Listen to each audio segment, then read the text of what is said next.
তৃতীয় শ্রেণীর গণিত বইয়ের আজকের ভিডিওতে ৭৭ পৃষ্ঠা নিয়ে আলোচনা করব। তো ৭৭ পৃষ্ঠায় দেখো এখানে অনেকগুলা লিখিত অঙ্ক আছে।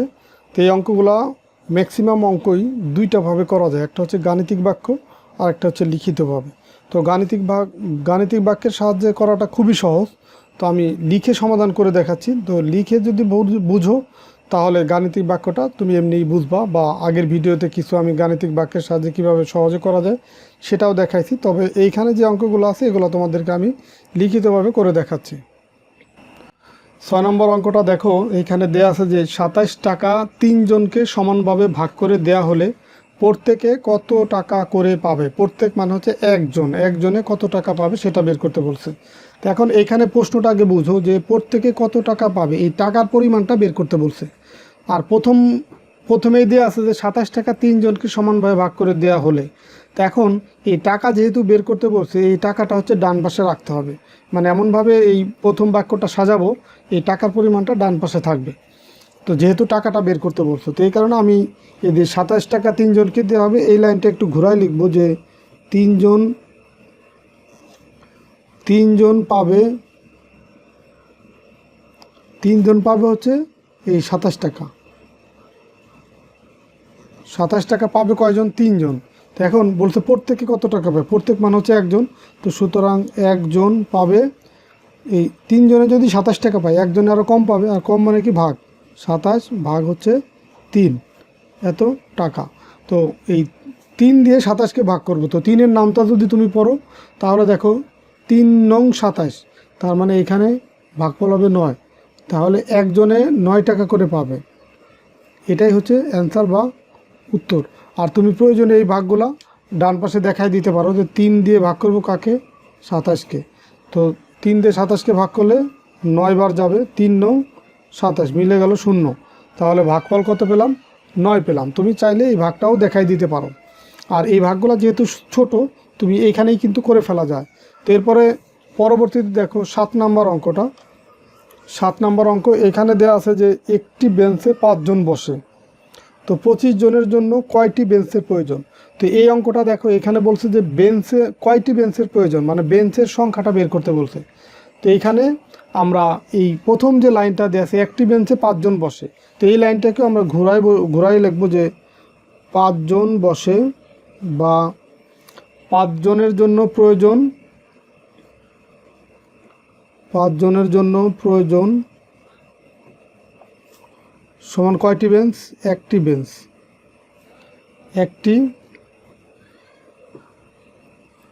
৫ জনের জন্য প্রয়োজন হচ্ছে একটি বেঞ্চ। তো এখন এই যে ৪৫ জনের জন্য কয়টি বেঞ্চ প্রয়োজন, তো সেটা বের করার জন্য এই ৫ থেকে প্রথমে ১-এর মানে যেতে হবে। তার মানে ৫ জনের জন্য প্রয়োজন একটি বেঞ্চ, সুতরাং একজনের জন্য প্রয়োজন কয়টি বেঞ্চ? একজনের জন্য আরও কম লাগবে, বেঞ্চের সংখ্যা কম লাগবে। তো এই কারণে ভাগ হবে, ১ ভাগ হচ্ছে ৫।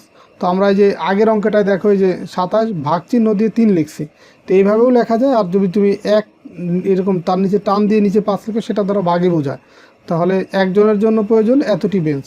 এখন মোট হচ্ছে ছাত্র আছে কয়জন? এই ৪৫ জন। তো ৪৫ জনের জন্য প্রয়োজন কয়টি বেঞ্চ? দেখো একজনের জন্য যদি ১/৫টি বেঞ্চ লাগে, ৪৫ জনের জন্য বেশি লাগবে, আর বেশি হলে গুণ হবে। তাহলে ১/৫ এইটা গুণ হওয়া মানে কি, এই সংখ্যাটা এই ভগ্নাংশের লবের সাথে গুণ হবে, তার মানে উপরে এইটার সাথে ৪৫ গুণ হবে, এতটি বেঞ্চ। এখন দেখো ১ আর ৪৫ যদি গুণ করি তাহলে ৪৫ আর ১ গুণ করলে ৪৫ পাবো, নিচে পাচ্ছি ৫। এখন ৫ দিয়ে যদি আমরা ৪৫কে ভাগ করি তাহলে পাবো হচ্ছে ৫ নং ৪৫, তার মানে ৯ পাবো। এই ৯ পাবো, ৯টি বেঞ্চ। এটাই কিন্তু তোমার এই ম্যাথের উত্তর। আর তুমি চাইলে এখানে ভাগও দেখাই দিতে পারো, যেরকম একটা টান দিয়ে এই ৫ দিয়ে ভাগ করবা কত, ৪৫কে। তাহলে ৫ নং এই ৪৫ মিলে গেলে ০। তাহলে দেখো এখানে আমরা ৯ পেলাম অ্যান্সার। তো এরপরে দেখো ৮ নম্বর অঙ্ক। তো ৮ নম্বর অঙ্কে দেওয়া আছে যে নাহিদ ৪০ টাকা দিয়ে কিছু কোয়েল পাখির ডিম কিনল। যদি একটি ডিমের দাম ৫ টাকা হয় তবে নাহিদ কয়টি ডিম কিনেছিল। যে কয়টি ডিম, তার মানে ডিমের সংখ্যা কিন্তু বের করতে বলছে। তো এখানে একটি ডিমের দাম দেওয়া আছে কত, ৫ টাকা, আর সে মোট কত টাকা ডিম কিনছে, ৪০ টাকা। তো এই যে একটি ডিমের দাম ৫ টাকা, তো এই লাইনটাকে আমরা ঘুরাই লিখবো, যেহেতু ডিমের সংখ্যা বের করতে বলছে, যেটা বের করতে বলছে সেটা হচ্ছে ডান পাশে রাখতে হয়। তাহলে এখানে লিখব যে 5 টাকা দিয়ে কিনেছে কয়টি ডিম? একটি ডিম। 5 টাকা দিয়ে কিনেছে একটি ডিম। তো সুতরাং 1 টাকা দিয়ে কিনেছে, আরও কম হবে ডিমের পরিমাণ। 5 টাকায় যদি একটি পাওয়া যায়, তো 1 টাকায় তো আর এই একটাও পাওয়া যাবে না, আর কম পাওয়া যাবে, এই কারণে ভাগ হবে। 1 ভাগ হচ্ছে 5, এতটি ডিম। আর মোট টাকার পরিমাণ কত? 40 টাকা। তো সুতরাং 40 টাকা দিয়ে কিনেছে কয়টি ডিম? এখন এই 40 হচ্ছে গুণ হবে 1/5, আর গুণ মানে হচ্ছে এইখানে গুণ চিহ্ন দিয়েও রাখা যায়, বা এই উপরে লবের সাথে একবার লিখে দিলে সেটাও হবে। তো এতটি ডিম। তো এখন এই 1 আর 40 গুণ করলে পাচ্ছি কত? 40, আর নিচে আছে 5। তো 5 দিয়ে যদি আমরা 40কে ভাগ করি, দেখো 5-এর নামটা পড়লে 5 8 40, তার মানে 5 40-এর ভিতরে যাবে 8 বার। এই এতটি ডিম, এটাই হচ্ছে তোমার এই 8 নম্বর ম্যাথের উত্তর। এরপরে দেখো 9 নম্বর অঙ্কটা দেখো, 9 নম্বর অঙ্ক। তো 9 নম্বর অঙ্কে দেওয়া আছে যে প্রতিটি দলে 8 জন করে শিক্ষার্থী নিয়ে দল গঠন করা হলো। মানে 8 জন শিক্ষার্থী মিলিয়ে একটা দল গঠন করা হলো। যদি 72 জন শিক্ষার্থী থাকে তবে কয়টি দল হবে? এখন দেখো দলের সংখ্যা বের করতে বলছে, তাহলে দল শব্দটা ডান পাশে থাকবে।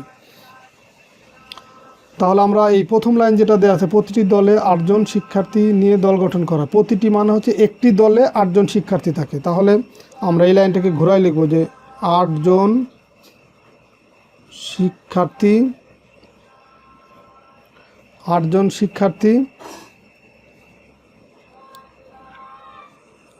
নিয়ে দল হবে একটি। মানে 8 জন শিক্ষার্থী নিয়ে দল হবে কয়টি? একটি। তো সুতরাং 1 জন শিক্ষার্থী নিয়ে দল হবে আরও কম হলে কি ভাগ? 1/8, এতটি। আর মোট শিক্ষার্থী আছে কতজন? 72 জন। তো হলে 72 জন শিক্ষার্থী নিয়ে দল হবে এখন বেশি হলে কি? গুণ। 1 গুণ হচ্ছে 72, নিচে আছে কত? 8, এতটি। তাহলে 1 আর 72 গুণ করলে আমরা পাচ্ছি কত? 72। আর 72কে ভাগ করবো কত? 8 দিয়ে। তাহলে 8-এর নামটা যদি পড়ো 8 নং 72, তার মানে এখানে পাবো 9, এই এতটি। তো এটাই কিন্তু তোমার 9 নম্বর ম্যাথের উত্তর, যে 72 জন শিক্ষার্থী মিলিয়ে মোট হচ্ছে দল হবে কয়টি? 72 জন শিক্ষার্থী দিয়ে দল হবে 8 জনের 9টি দল হবে। তো এটাই ছিল 9 নম্বর ম্যাথের উত্তর। তো 10 নম্বর অঙ্কটা দেখো, এখানে দেওয়া আছে যে সাদিদ 54 পৃষ্ঠার একটি বই পড়ছে। যদি সে একদিনে 6 পৃষ্ঠা পড়ে, এই বই শেষ করতে তার কত দিন সময় লাগবে? এই যে দিন সংখ্যা বের করতে বলছে। তো এখানে অঙ্কে দেওয়া আছে যদি সে একদিনে 6 পৃষ্ঠা পড়ে, তো এই একদিন এটা হচ্ছে আমরা ডান পাশে রাখবো, তার মানে এই 6 পৃষ্ঠা এটা আগে চলে আসবে। তাহলে এখানে লিখবো যে সাদিদ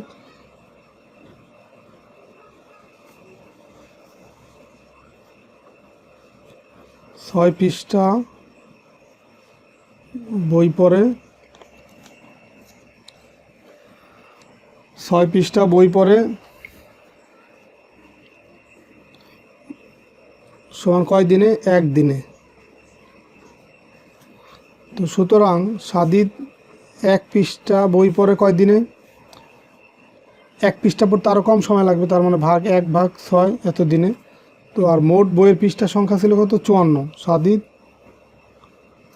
54 পৃষ্ঠা বই পড়ে, এখন এই 54 হচ্ছে সময় আরও বেশি লাগবে। এখন 54 1 পৃষ্ঠায় যদি এত দিনে লাগে, তো 54 পৃষ্ঠা পড়তে আরও বেশি সময় লাগবে, তাহলে গুণ হবে 1 গুণ 54, আর নিচে আছে কত? 6, এতদিন। তো 54 আর 1 গুণ করলে 54 পাবা, নিচে থাকবে কত? 6। তো এখন দেখো 6-এর নামটা যদি তুমি পড়ো, এই 6 8 48, 6 নং 54, তার মানে এখানে হবে 9, এতদিন। তার মানে এই 54 পৃষ্ঠার বই শেষ করতে তার সময় লাগবে 9 দিন। এটাই হচ্ছে তোমার এই ম্যাথের উত্তর। এরপরে 11 নম্বর অঙ্কটা দেখো, 11 নম্বর অঙ্কে দেওয়া আছে যে একটি প্যাকেটে 8টি বিস্কিট আছে। একজন বালিকা বিস্কিটের 2টি প্যাকেট কিনলো, সে মোট কতগুলো বিস্কিট কিনলো?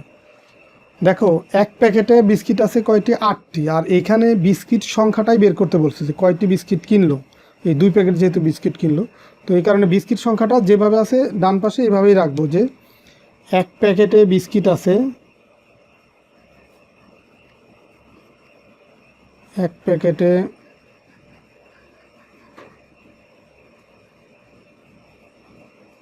বিস্কিট আছে সমান কয়টি? 8টি। এক প্যাকেটে বিস্কিট আছে 8টি, সুতরাং এখানে প্যাকেট আছে কয়টা? 2টা, 2 প্যাকেট কিনছে, সুতরাং 2 প্যাকেটে বিস্কিট আছে কয়টি? এক প্যাকেটে যা থাকবে 2 প্যাকেটে তার চেয়ে বেশি থাকবে, বেশি হলে কি গুণ? 8 গুণ হচ্ছে 2, এতটি। তো এখন দেখো এইখানে অঙ্কটা কিন্তু বলছে যে, বলেই দিছে যে একটি প্যাকেটে 8টি বিস্কিট আছে, আমরা সেটাই লিখলাম, এক প্যাকেটে বিস্কিট আছে 8টি। তো এরপরে বলছে যে সে মোট কতগুলি বিস্কিট কিনছে, 2 প্যাকেট বিস্কিট কিনছে সে, তাহলে 2 প্যাকেটে মোট যতটি বিস্কিট হবে ওই কয়টি বিস্কিট সে কিনছে। তো লিখব যে সুতরাং 2 প্যাকেটে বিস্কিট আছে বেশি হলে কি 8 গুণ 2, 8 দুগুণই কত হয়? 16, এতটি। তার মানে সে মোট কতগুলি বিস্কিট কিনলো? 16টি বিস্কিট কিনলো। এটাই হচ্ছে তোমার উত্তর। অথবা তুমি এখানে লিখে দিবা যে উত্তর সে বালিকা মোট 16টি বিস্কিট কিনছে, এটা লিখে দেবা। তো এই ছিল তোমার 6 নম্বর থেকে 11 নম্বর পর্যন্ত ম্যাথ। তো বাকি ম্যাথগুলো যে 12, 13, 14 এই 3টা ম্যাথ পরের ভিডিওতে সমাধান করে দেবো। তো আশা করি এখানে আজকের ভিডিওতে যে কটা ম্যাথ করে দেওয়া হলো সবগুলোই তোমরা বুঝতে পারছো। তো ঠিক আছে, সবাই ভালো থাকো, সুস্থ থাকো, কথা হবে পরের ভিডিওতে। আল্লাহ হাফেজ।